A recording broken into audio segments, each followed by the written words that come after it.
반가 안녕하세요. 박용덕입니다. 2024년 제34회 공인중개사 시험 대비 모의고사 해설 강의입니다. 제1회 메가랜더 11번 문제부터 보도록 하겠습니다. 고용인에 대한 설명으로 옳은 것인데요. 해당 물건에 대한 중개물을 수행한 소속공개사는 거래계약서에 서명 및 날인한다. 계약서와 확인설명서에 서명 및 날인한다. 맞습니다. 서명 및 날인은 오직 계약서와 확인설명서만 서명 및 날인입니다. 그 외의 모든 서류는 서명 또는 날인입니다. 당해물을 수행한 소속공인중개사가 있는 경우에만 하고요. 당해물을 수행한 소속공개사가 아닌 자는 할 필요 없습니다. 반드시 개업공개사와 같이 해야 됩니다. 소속공개사만 하면 안 되죠. 자, 그 다음에 2번은 추정한다가 아니라 본다. 추정한다는 말은 공인중개사법에 없습니다. 직원의 업무상 행위는 그를 고용한 사장의 행위로 본다. 그래서 2번 틀렸습니다. 자, 그 다음에 3번입니다. 개업공개사가 보조원과의 고용관계를 종료하는 때에는 고용관계 종료신고는 사후 10일 이내, 고용신고는 업무 개시 전에 합니다. 그래서 3번, 4번 틀렸고요. 5번에 보조원은 서명 및 날인 의무 없습니다. 다만 보조원이 개업공개사와 함께 서명 및 날인을 해도 공인중개사법 위반은 아니라는 게 시험에 출제됐습니다. 다음은 12번 문제 보도록 하겠습니다. 사무소 명칭에 대해서 틀린 것입니다. 자격을 취득한 자는 중개사무소 개설 등록을 하지 않아도 공인중개사라는 명칭을 사용할 수 있다. 제가 자격증을 취득했는데요. 그러면 저는 명함에다가 공인중개사, 부동산학 박사, 박용덕 이렇게 3개 다녀도 됩니다. 자격증이 있기 때문에. 자, 그 다음에 법조문에는 없는데 시험에 나왔고요. 기출문제 지문입니다. 2번 공인중개사인 개업공개사는 사무소 명칭에 중개사무소 또는 부동산 중개라는 문자를 사용해야 됩니다. 맞습니다. 3번은 공인중개사 아닌 자가 공인중개사 유사명칭 사용하면 1년 이하의 징역이나 1,000만 원 이하의 벌금이고요. 그 다음에 자격 없는 부칙개업공개사가 공인중개사 사무소라는 명칭을 문자를 사용하면 100만 원 이하의 과태료고요. 5번 분사무소 옥상간판. 분사무소에서 설치하는 옥상간판에는 분사무소 책임자 이름을 적어야 되겠죠. 대표자 아니고요. 그래서 5번이 틀린 정답이 되겠습니다. 간판은 달아도 되고 안 달아도 되는데요. 간판 달았으면 반드시 성명은 표기해야 되고요. 등록번호 등은 전화번호는 적을 필요 없습니다. 간판에. 자, 다음은 13번입니다. 관할구역 밖으로 이전 신고한 경우에 옳은 것, 틀린 것인데요. 이 기출문제에 이렇게 출제됐습니다. 관할구역 밖으로 옮겼습니다. 기억에 보면 이전한 날로부터 10일 이내 이전 후의 등록관청에 신고해야 됩니다. 사후 10일 이내고요. 이전 후의 등록관청에 신고해야 됩니다. 니은에 이전 전에 발생한 사유로 인한 행정처분은 이전 후의 등록관청이 합니다. 이전 후의 등록관청이 할 수 있도록 최근 1년간 행정처분 및 행정처분 절차가 진행 중인 경우 그 관련 서류를 송부합니다.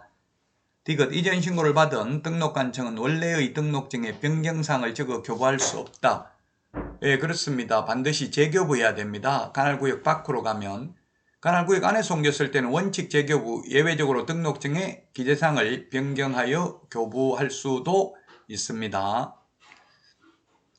자, 그래서 1번이 정답이 되겠습니다. 1번이 정답이 되겠고요. 다 옳은 내용이네요. 사무소 이전 신고받은 등록관청은 처리기간은 7일 이내죠. 7일 이내 등록증 재교부해야 됩니다. 관할구역 밖으로 옮긴 경우. 자, 14번입니다. 분사무소에 대해서 옳은 것입니다. 기억에 다른 법률의 규정에 의해서 중개업을 영위할 수 있는 이른바 특수법인은 책임자가 공인중개사일 필요 없고요. 그리고 등록 기준도 적용받지 않습니다. 우리 암기 프린트 3번 맨 위에 나와 있습니다.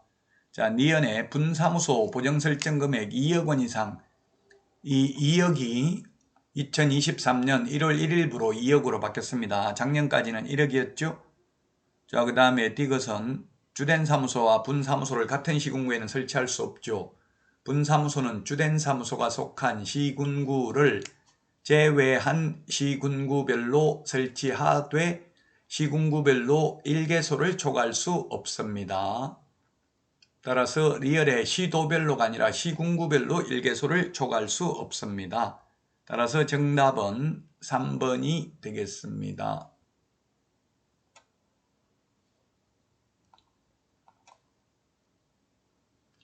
자, 다음은 15번입니다.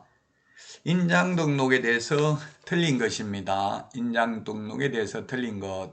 정답은 1번이네요. 소공이나 개공의 경우 7mm 이상 30mm 이내입니다. 우리 암기 프린터 39번에 있고요. 법인의 경우는 법인 인감도장이어야 하기 때문에 도장 크기 제한이 없죠. 자, 그 다음에 2번 개공, 소공은 중개행에 등록된 인장을 사용해야 되고요. 3번은 소속공개사 인장 등록은 고용신고할 때 같이 할 수 있고요. 법인은 법인 인감도장이어야 되고 5번 분사무소에서 사용할 인장의 경우 상업등기규칙에 따라 법인의 대표자가 보정하는 인장을 등록할 수 있다. 안하고 주된 사무소 걸 가져다 쓸 수도 있다. 16번 휴폐업에 대해서 틀린 것입니다. 1번 휴업 신고하지 않고 3개월 이하 휴업할 수 있다. 예, 그렇습니다. 3개월 초과하는 휴업만 신고하죠. 그런데 한번 휴업하면 6개월 초과할 수 없습니다. 치약, 학교 가는 경우, 징집, 임병, 군대 가는 경우, 질병, 요양, 그 다음에 임신, 출산의 경우 6개월 초과할 수 있습니다. 등록 후 3개월 초과에 업무 개시하지 않는 경우도 휴업 신고해야 되고요. 자, 그 다음에 휴업 기간 중이라도 폐업할 수 있고 재개 신고할 수 있습니다. 5번에 휴폐업 신고는 직접 방문 신고 외에 전자문서로 할 수 있다. X입니다. 왜냐하면 휴업 폐업은 등록증을 반납하러 가야 됩니다. 따라서 전자문서는 불가능하고 방문 신고만 가능합니다. 그러나 재개 신고, 변경 신고는 전자문서도 가능하고 방문 신고도 가능합니다. 17번 전속중개계약에 대해서 틀린 것입니다. 전속중개계약도 거의 해마다 출제되죠. 1번 전속중개계약서는 3년간 보존해야 됩니다. 예, 전속중개계약서 확인설명서 3년 보존, 거래계약서 5년 보존이죠. 자, 그 다음에 2번에 전속중개계약서, 일반중개계약서, 표준서식, 유효기간 원칙 3개월, 예외 당사자 약정입니다. 그래서 2번 틀렸습니다. 3번 전속중개계약을 체결한 개업공개사는 정보망 또는 일간신문에 정보를 공개해야 됩니다. 7일 이내죠. 또는이죠. 또는 밑이 아니고 비공개 요청한 경우는 공개하면 안 되고요.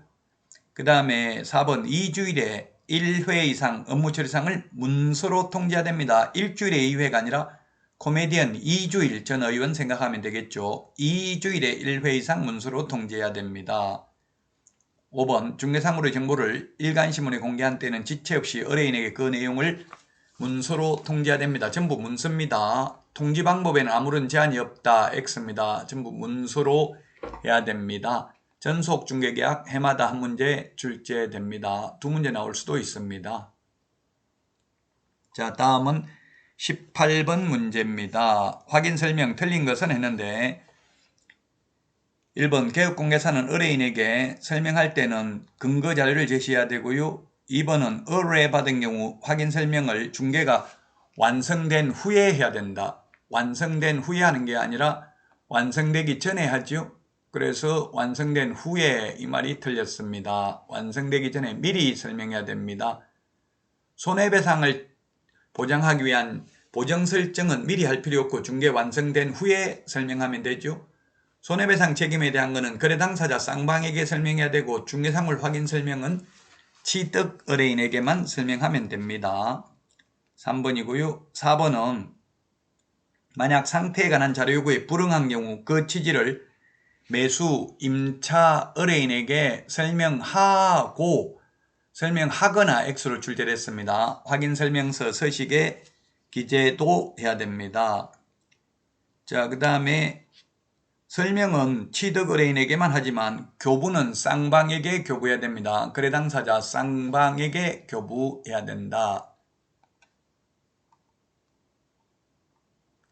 다음은 19번 문제입니다. 19번 문제. 확인 설명과 확인 설명서 작성에 대해서 틀린 것은 했는데 1번 확인 설명서 서식에는 영문 서식도 있다. 영문 서식도 있다. 시험에 나온 적은 없습니다. 근데 있습니다. 서식 시행규칙 별지 20호 2, 3, 4 서식을 보면 영문 서식도 있고요. 물론 영문 서식이 있다 없다 시험에 나온 적은 없다. 자, 그 다음에 2번 확인 설명서 전속 중개계약서 3년 보존 거래계약서 5년 보존입니다. 그 다음에 3번은 건저당이 설정된 경우에는 채권 최고 금액만 설명하고 현재 피담보 채무액은 설명 안 해도 됩니다.